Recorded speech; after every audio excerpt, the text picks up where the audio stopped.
जय सदानंद जी। साथियों, कैसे हैं आप सब? आशा करती हूँ कि आप सब सुखी और स्वस्थ होंगे। तो आज हम साथियों कर्म के विषय में कुछ चर्चा करेंगे।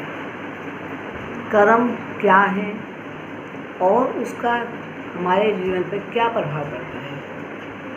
जैसा कि आप भली भांति जानते हैं कि श्रीमद् गीता भागवत में भगवान श्री कृष्ण जी ने कर्म पर ही बहुत महत्व दिया है। वो कहते हैं कि हम मनुष्य को कर्म करते रहना चाहिए और फल की इच्छा नहीं करनी चाहिए, क्योंकि उनके अनुसार मनुष्य जैसे कर्म करता है उसको वैसे ही फल की प्राप्ति होती है। कुछ युग पहले जब त्रेता युग, द्वापर युग थे, तब कर्मों का फल कुछ समय में ठहर के या उस जीवन के पश्चात हमें भोगना पड़ता था। लेकिन आज का युग कलयुग है, जिसके अंदर बहुत बुराइयां हैं, लेकिन इसके अंदर एक ऐसी खासियत है जिसके फलस्वरूप यह युग सबसे अच्छा युग माना जाता है। आप कहेंगे, आप सोचेंगे ऐसा कैसे हो सकता है? कलयुग तो सबसे गलत युग कहा जा रहा है और हम आपको कह रहे हैं कि सबसे अच्छा युग है। तो हम अच्छा युग इसलिए इसको कह रहे हैं क्योंकि सबसे पहले जब इस युग में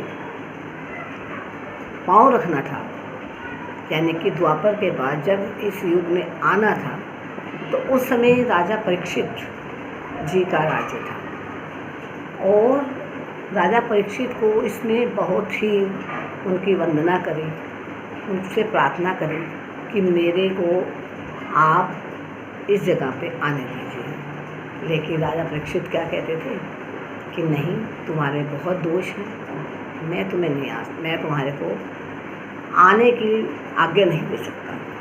लेकिन कलयुग ने कहा कि राजा परीक्षित कि राजन, मेरे अंदर मैं मानता हूँ बहुत दोष है, लेकिन मेरे अंदर एक ऐसा गुण है जिसके कारण मैं और युगों से बहुत बेहतर हूँ। अब सज्जन पुरुषों की विशेषता होती है कि आपसे बार बार तो नहीं कहलवाएंगे, एक बार दो बार अगर आप बोलते हैं और उन्हें लगता है कि इसमें कोई दोष है तो वो उस बात को नहीं मानते हैं। लेकिन सज्जनता इसमें होती है कि दोनों पक्ष को सुना जाए। तो ठीक उसी प्रकार राजा परीक्षित ने जब इन्होंने अपने गुणों के बारे में, अपने दोषों के बारे में उन्हें बताया, तो राजा परीक्षित ने कहा कि आपके पास बहुत दोष हैं, लेकिन कुछ ऐसा बताइए जिसके कारण मैं आपको अपने राज्य में प्रवेश करूं। तो कलयुग ने कहा कि हे राजन, मेरे पास एक ऐसा गुण है जिसके कारण मैं जो हूँ सर्वश्रेष्ठ कहलाता हूँ। तो राजा परीक्षित ने बोला, वो क्या?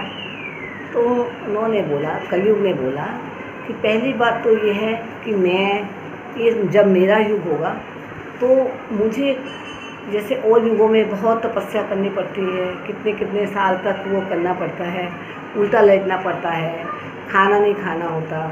लेकिन जब मैं आऊँगा, मेरे युग में उस परमपिता परमेश्वर को पाने के लिए मनुष्यों को ज़्यादा कष्ट नहीं सहना पड़ेगा।